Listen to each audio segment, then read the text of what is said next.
वन्दं गुरुपदपदुं परागा सुरुचिसुवास सरस अनुरागा। अध्यात्म रामायण बालकांड चतुर्थ सर्ग। श्री महादेव जी बोले,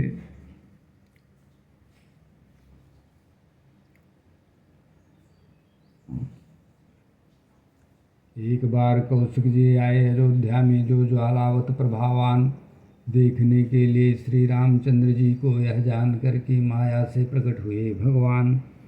देखकर उनको राजा दशरथ ने उठ करके स्वागत किया। फिर वशिष्ठ जी के साथ जाकर ले आकर यथाविधि पूजन किया। अभिवादन करके मुनि का राजा भक्त नम्र हो हाथ जोड़कर बोले, मैं कृतार्थ हो गया मुनिवर। आपके यहाँ आने पर आप जैसे महानुभाव जिस घर में आते हैं आती हैं संपत्तियाँ वहीं। किस कारण से आप आए हैं कहिए, कृपा करके उसे करूं सही। विश्वामित्र जी तब फिर बोले सप्रेम महीपति से, मैं पर्व आया देख करके यज्ञ शुरू करता हूँ। देवों पितरों के यज्ञ आरंभ करते ही यज्ञ कर्म दैत्यगण विघ्न करते हैं नित्य ही।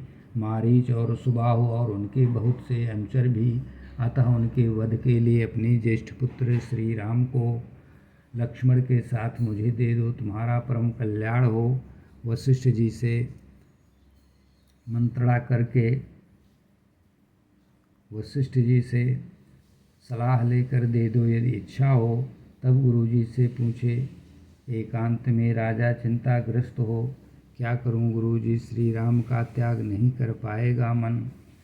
कई हजार वर्ष बाद बड़े कष्ट से उत्पन्न हुए हैं पुत्रजन, चारों देवतुल्य हैं, उनमें से राम प्राण प्रिय हैं मुझे।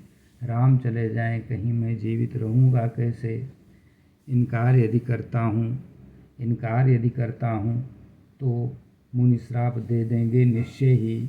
कैसे हित हो मेरा और बचूं असत्य भाषण से भी। श्री राम जय जय राम। वशिष्ठ जी बोले, सुने राजन, देवों से भी गोपनीय प्रयत्न से श्री राम मनुष्य नहीं है, साक्षात सनातन परमात्मा हैं ये। भूमि का भार उतारने के लिए ब्रह्मा जी की प्रार्थना से प्राचीन काल में कौशल्या और आप निष्पाप से प्रकट हुए हैं अब आपके घर में।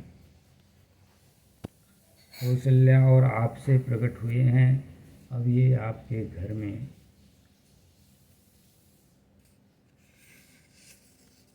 तुम तो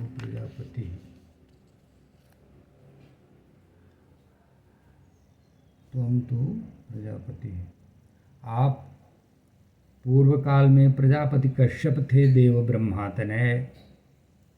यशस्विनी कौशल्या जी देवमाता अदिति थी तत्समय। आप दोनों ने उग्र तप किया। कई वर्षों तक होकर विगत विषय ग्राम्य विषयों से रहित विष्णु पूजा ध्यान में तत्पर थे आप दोनों। तब भक्तवत्सल भगवान प्रकट हुए और कहे, जो चाहो वो वर ले लो, जो चाहो वो वर ले लो। आपने उनसे कहा, हे विष्णु जी, आप मेरे पुत्र हों ए निरंजन। यही आप दोनों ने वर मांगा उनसे, जो है सर्वजन मनमोहन। ऐसा ही हो उन्होंने कहा था। वही ये आपके पुत्र श्री राम हैं। राजन, शेषनाग जी ही लक्ष्मण हैं, जो अनुगामी श्री राम हैं।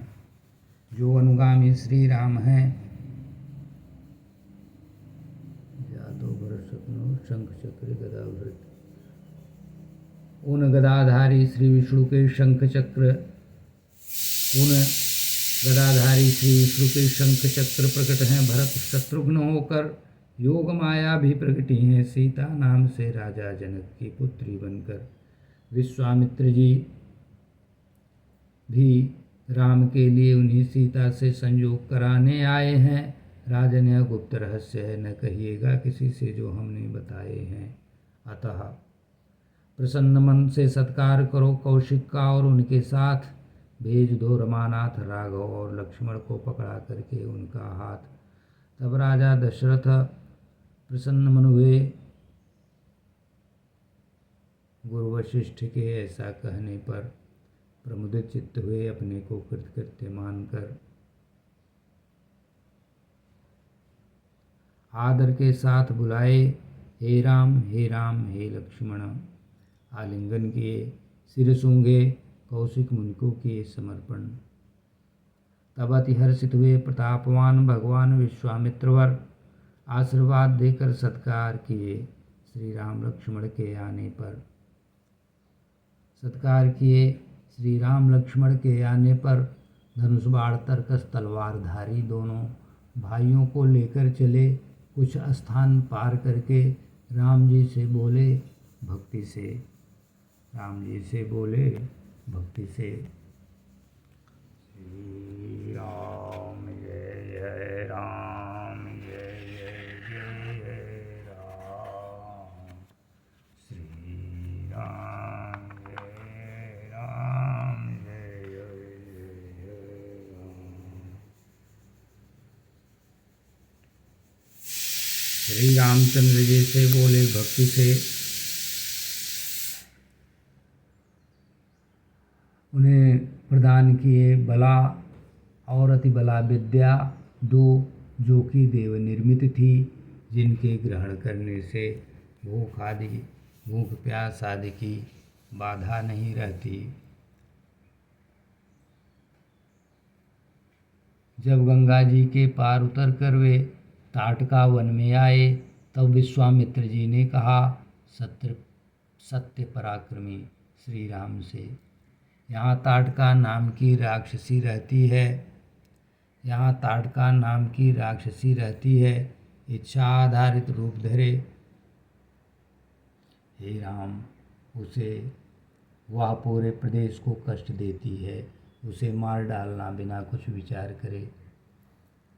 तब धनुष पर प्रत्यंचा चढ़ाए। गुणवान रघुनंदन ने धनुष टंकार किया, उसकी ध्वनि भर गई पूरे वन में। उसको सुनकर सह न सकी ताटका घोर रूपड़ी, घोर क्रोध करते हुए मेघवत श्री राम की ओर दौड़ी। तब राम एक बाण मारे उसके वक्ष स्थल में, तब राम एक बाण मारे उसके वक्ष स्थल में, तब श्री राम एक बाण मारे उसके वक्ष स्थल में। रक्त बहुत बहने लगा घोरा गिरी जंगल में। तब वह सर्व आभूषण विभूषिता अति सुंदर यक्षिणी हो गई, श्रापवश राक्षसी हो गई थी। श्री राम की कृपा से मुक्त हुई, श्री राम की कृपा से मुक्त हुई।